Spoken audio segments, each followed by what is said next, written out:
नमस्कार, सत्यार्थ न्यूज में आपका स्वागत है। देश भर के 103 रेलवे स्टेशनों को एक नई पहचान मिलने जा रही है।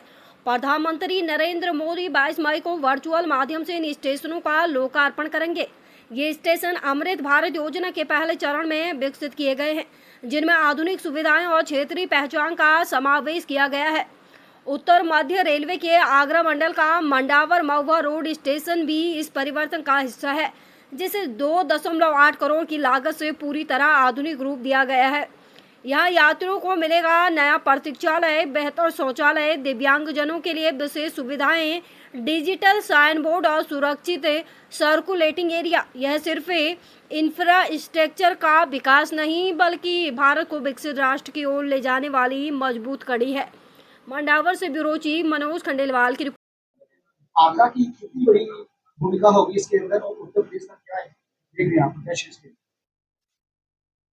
भारतीय रेलवे द्वारा उत्तर प्रदेश में विभिन्न विकास परियोजनाओं में करीब 94,564 करोड़ की लागत से कार्य किया जा रहा है।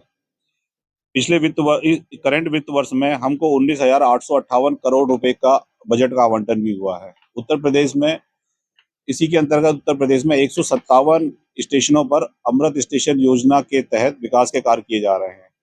इसमें आगरा मंडल में करीब 15 स्टेशनों पर हम लोग अमृत स्टेशन योजना के तहत विकास कार्य कर रहे हैं।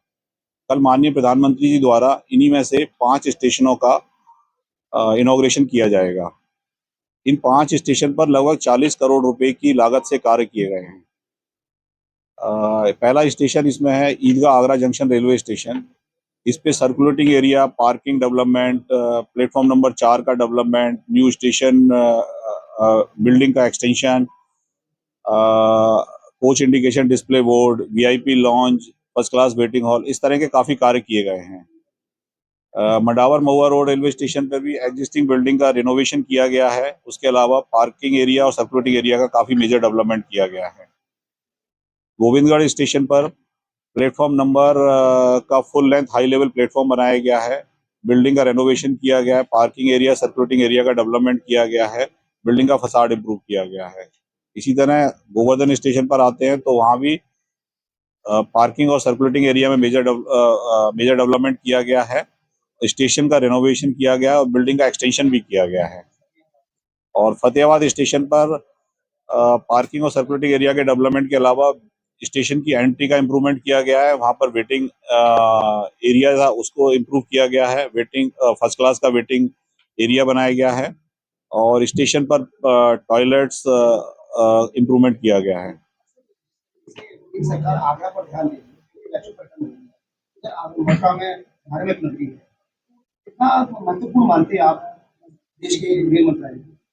रेल मंत्रालय आगरा और मथुरा पर काफी विशेष ध्यान दे रहा है और उसके डेवलपमेंट के लिए विशेष निवेश भी किया जा रहा है। इसी के तहत जैसा कि मैंने बताया कि 15 स्टेशनों पर अमृत स्टेशन योजना के तहत विकास कार्य किया जा रहा है और भी बहुत सारे विकास कार्य हैं जो किए जा रहे हैं।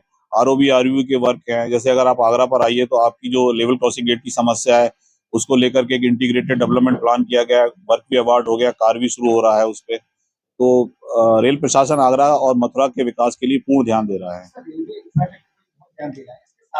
यात्री की सुरक्षा पर ध्यान दे रहा है। एक कवच ऐसी प्रणाली है जिसको लेकर जो दुर्घटना सवाल खड़े थे संसद में भी बात की है। आगरा एक महत्वपूर्ण भूमिका निभा रहा है, कितना बड़ा महत्वपूर्ण समझते हैं? आगरा डिवीजन इस मामले में आपको सबसे पहले आगरा डिवीजन ही था जिसमें कि कवच की 3.2 वर्जन का इंस्टॉलेशन यहाँ पर हुआ था। उस पर हमारी गाड़ियों का इंस्टॉलेशन टेस्टिंग भी चली थी।